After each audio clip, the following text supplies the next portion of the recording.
So without further ado, I'm going to introduce Heather Ryder.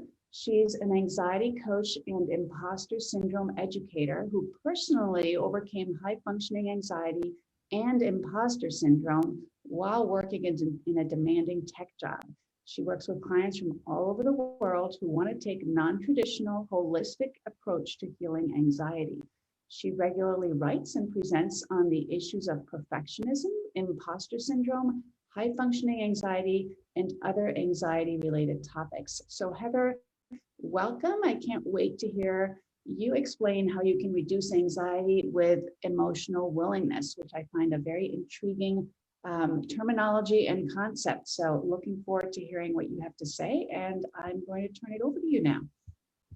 Well, thank you for that. Yeah, I'm very passionate about what we're going to talk about today because this is something that I really struggled with in my own life.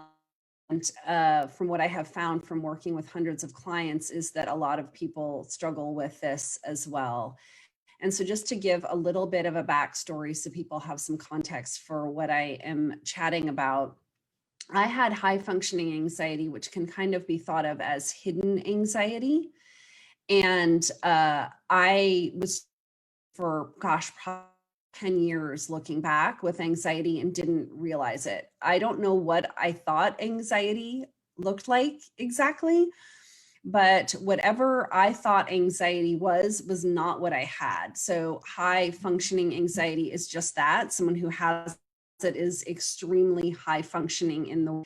So what I can tell you and what we're going to talk about really today and how I'm going to tie this into emotional will is that I was really shoving my emotions down for a really long time. I was willing to feel emotions or express emotions, and outwardly I looked to most people extremely calm, but on the inside I was just like a hot mess.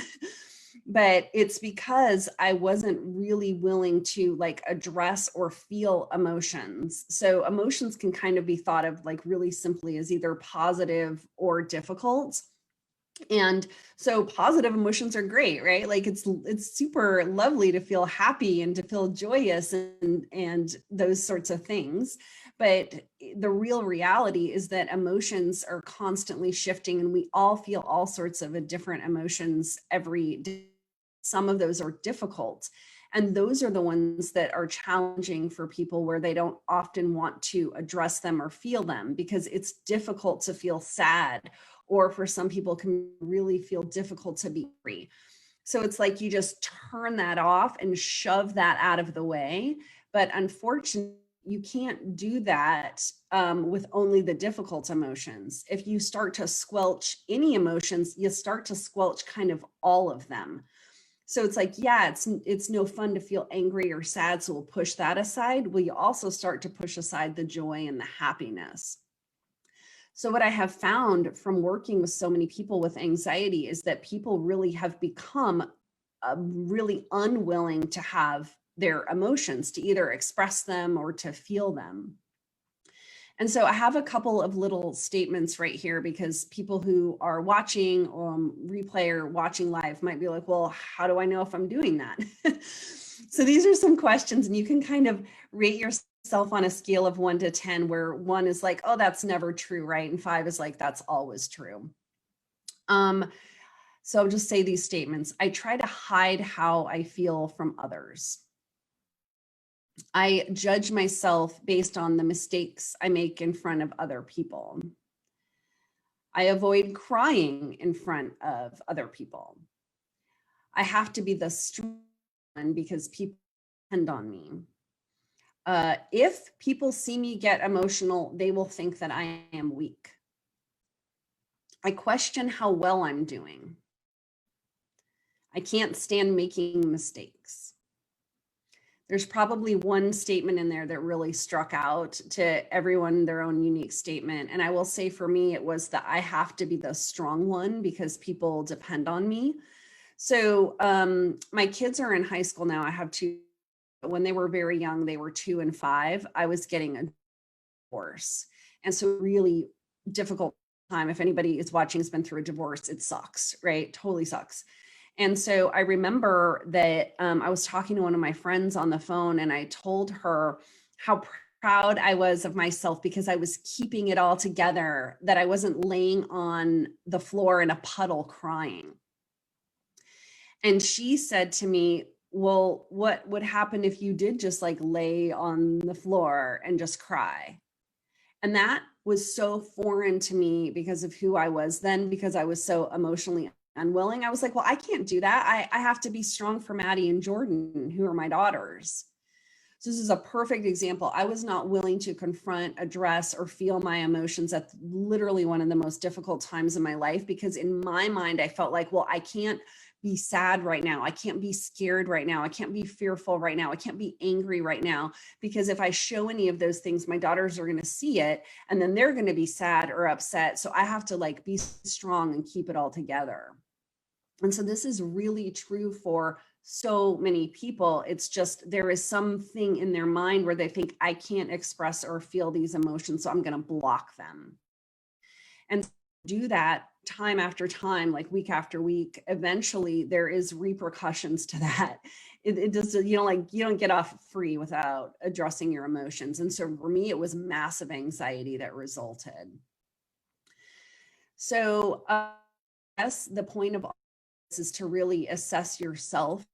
You watching either live or in the replay, start to think, well, am I doing that? Am I not addressing my emotions? Am I not feeling them? Am I not sharing them? And the counter to all of this is start. You can start in small, safe ways. You can start sharing or expressing emotions with people that you do feel comfortable or safe enough with. You can also even just tell people that you know, that you trust, like, oh my gosh, I've realized I haven't wanted to tell you feel a lot of the time, just in general about anything because of my perception about what you'll think about me. Right. So there are ways to start to counter this that can be small baby steps that are comfortable for you. And then, of course, when you do have emotions that are quote unquote difficult, know that emotions pass. They're not forever. So if you're feeling sad, let yourself feel sad, and you'll actually be surprised that if you let yourself feel the emotion, it moves through you way quicker than you think it's going to. It lasts forever. You just feel it and then it's gone. So fight actually prolongs it. It's the fear of having it is worse than the actual having it. And that happens with my clients when they feel it. They're like, oh, I was really surprised. That only took like 10 or 15 seconds and then I felt fine. So this is a practice and this is a process, and just know that you can work through it if you're committed to it. So I have talked a lot, Ellen. I would love to know what you think about anything that I have had to say. Yeah. Wow. I have to tell you, like nearly every single thing you said was like so spot on for me, and I resonated so much for me. And for example, I actually took a few notes while you were talking, because your experience is so similar to mine in the sense that I too, I felt like I had to put this image out to the world, even as a young girl. It was always about kind of being the good one and being quiet and being, and I was not at all in touch with my feelings. And it's only recently that I've really realized how much I stuff my own feelings down and how destructive that is for me. I mean, I've had anxiety for a long time, and it's like, duh, yeah. I mean, when I'm not letting myself feel either the very difficult feelings, which, I mean, I love that you said when you do that, you're also not allowing the whole range of feelings, even the positive ones. So, but the thing is, for me, I feel like I bottle it up and then it can't, you pay the price. I mean, you pay the price and either hurting yourself, or in some cases, it may just explode outward, which periodically it does for me too. Every so often, I just feel like I have to burst, like I've got this tension inside me. So I don't know if that's something you found with some of the women you've worked with as well. Well, I mean, when you're talking about like the burst outside of me,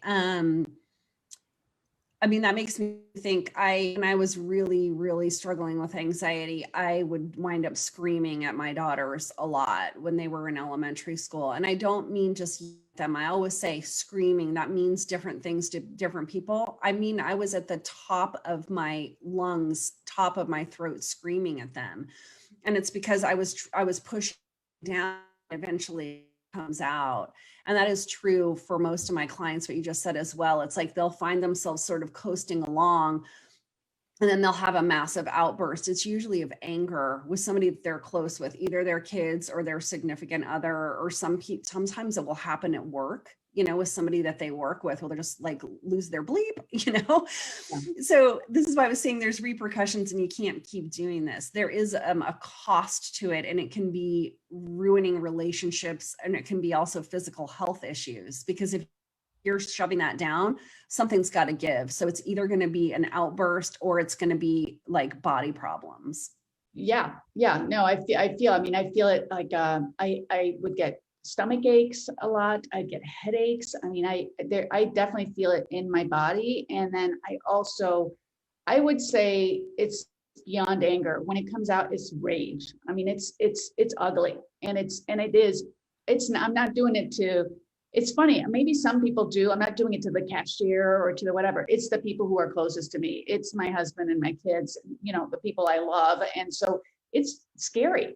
It's scary and it's ugly. And I really, and even if it only happens a few times, it's scary for everybody, and it can ruin a relationship. And it just has been a wake-up call for me that I need to get in touch with my feelings and find healthy ways to express them and allow myself to feel them. So I love what you said about how much faster feelings move through you when you allow yourself to feel them, to process them, right? And how, and that's like some of the work I'm doing with my somatic therapist, who I seem to mention in every one of these, because now I'm doing this body work of even just, because I don't know about the women you work with, but when somebody asks me, where are you feeling it in your body? Like at first I'd look at them like, what are you talking about feeling it in my body? Like, I have no idea what you're talking about. But then as I'm made more aware, it's like, oh, like this weight on my chest, or I'm breathing shallow, or what, there are ways in which your body is telling you. And if you can recognize that, and get in tune with that, and then work through that feeling and allow yourself to cry, allow yourself to, to express your anger in a healthy way, rather than having to tamp it down until it just comes out in such an ugly, destructive way.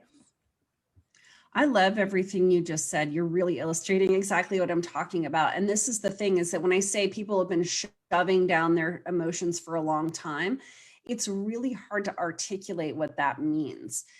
You just said you weren't recognizing that it was giving you cues. And oftentimes when I ask my clients something like, well, what are you feeling? It's the exact same thing. They're like, I don't know, because they've been shoving it down for so long. They're like, I don't even have the word anymore. I don't know. So I make it easy when I say these things. I know it's not. And that's why I was saying there's little steps that somebody can do, right, to start, because it's like you have to open the door a crack so you can even start walking through it, right? I'm not saying you're going to throw the door open, because that's not going to happen. It is a process. But it is the recognizing like, oh, I'm not doing that. And sometimes even something that I say that sounds simple, that's not, it's like, okay, I'll tell my clients, okay, the next time you have an emotion that comes up that is difficult, feel it. Like, don't run away from it. And they'll be like, okay. And then they have to have the courage to do it. And then they'll say, I did it. Like, I sat there and I just let myself cry. Yeah. And, and then they're like, it felt really great. After they say that, they're usually like, oh, wow, that was actually good. It feels a lot better, right? And then there's, some progress, and then it becomes motivational, because then you start to feel, oh, wait a minute, I actually am feeling so much better when I do this than when I wasn't doing it. Exactly. Women, have you seen that? Are most of your clients women? Do you feel like have you seen a difference versus how men process emotions, or show or don't show their emotions or feel them? Gosh, well, I do work with a majority of women, and I do every once in a while have men that I'm working with, which is, I always love it when I do. And they're obviously slightly different types of men. I will say, like, I guess in response to that question, where I feel like women really feel like they're not allowed to show their emotions is at work. Like if they have a corporate job, or I guess, they could have their own businesses too, depending on what type of clients they work with. But I have found that that's where people are really avoiding thinking like, oh, if I'm at work, I can't do this type of behavior. I can't let my emotions show because I'll be seen as weak. Yes. Right. Particularly crying. And my last corporate job, one of my very close team members, I loved this. She would cry at work when she was angry. And she'd usually like really hold it together in a meeting. But then like the second we got out, she would start crying and she just would look at me and she's like, I'm sorry, I cry when I get angry. I was like, you don't have to apologize to me. And this is the thing, like when I've done workshops for companies and I'm talking about this topic, when I ask people, do they care if somebody cries at work? They always say no, that they don't care. Wow. It's a perception that they shouldn't do it. It's not somebody telling them that they shouldn't. They just think that they're not supposed to. Yeah. Yeah. So interesting. And that's one of the statements that you said, I think, was about that crying wasn't okay. Like, and I grew up with that crying was weak. So like for me, crying is a show of weakness. And this is like we have these belief systems that we've developed as a result of what we heard growing up or what we were shown or not shown. And that's so limiting, because if you're always having to be, expressionless, not show too big feelings, or so you don't upset anybody. So, you stay kind of behind the scenes. And I mean, I've had people, for a long time who thought I was kind of stuck up because I was so expressionless. And I'm kind of introverted to begin with. So it was like the whole resting bitch face is totally me. I mean, I was like, people misinterpret you because they're not seeing your humanity. They're not seeing the range of emotions that you have. And it's not like you have to be dramatic about them, but just to open that door. And my bet is that woman crying at work, to me, that pulls on my heart, right? That makes me feel like, wow, that is such a vulnerable and genuine expression of who she is. I mean, I find that brave. Yeah, I do too. And so I just want everyone to remember that, like when I am talking about people at work, because I've given 2 presentations to corporations and I ask that question, it's like, do you feel comfortable crying in front of people? They will say no. And then I ask the question, I don't remember exactly how I phrase it, right? But like, do you care if somebody cries at work? They all say no. And Right. it's like, yeah, because if we see somebody at work who's upset, natural response is like, oh my gosh, how are you doing? What's right? We're not thinking, oh, I cannot believe they're crying at work. Yeah. Right. Like we realize if they're doing that, it's for a reason. There's something that's wrong. Yeah. No, absolutely. And in coaching, and I'm sure for you, it's true too. It's kind of like the aha, the just even recognizing, even being aware and starting to feel into, oh, why am I feeling like this? Or what's going on with me? And just starting to tune into that, tune into your body, tune into the thoughts that are racing in your head. I mean, I would think that would be a first step as you're talking about taking baby steps, is even just being aware that you're having an emotion, because so many of us have practiced for so many years shoving it down that we don't even recognize when we're getting ramped up. Yeah, it's sometimes it's like incremental, right? Like this is about anxiety triggers. Like as an example, oftentimes there is something that we're responding to. We have an emotion, but it doesn't have to be a massive response. It can be a little teeny one. And so we ignore it. And then there's another something that happens on top of that, right? Because you talked about outbursts. That's how you phrased it. It's like they're up until we get to that point, right? We're just not aware of it at all. So I will say, like when I was really struggling at my daughters a lot of the time, I kept trying to change my behavior and being like, oh my God, I'm never going to do that again. But I couldn't seem to stop myself. And at some point I recognized, well, wait a minute, there's a cue you're missing. This isn't coming out of nowhere. So I did what you said. I told myself, there something that you're missing. You have to start catching it a lot sooner. And so I I became really focused on looking for those body cues, or am I getting annoyed with them and not realizing it? Like I took the ownership of that myself, and I did start to notice, oh, wait a minute, getting this like sort of buzzy feeling, and I was ignoring that. And then it's like, and that at times could help me before it got up too high. So again, this isn't easy. It takes dedication. Want to change, then you have to start looking for the cues and the signals so that you can become different. So one of the questions is, what are some tools one can use for anxiety? And I thought maybe as a way to respond to that, you could talk a little bit about your program, Transform Anxiety to Joy, because I'm assuming there are a number of tools in there that you take people through. Oh, well, thank you for that. Yeah, I mean, I do feel like what you just said is actually really important, because sometimes when people start working with me, they'll be like, I just want some tools to manage my anxiety. And I have to lead them into realizing, well, it's not just tools to manage your anxiety. And then ask this really question, like, do you think you could live without anxiety?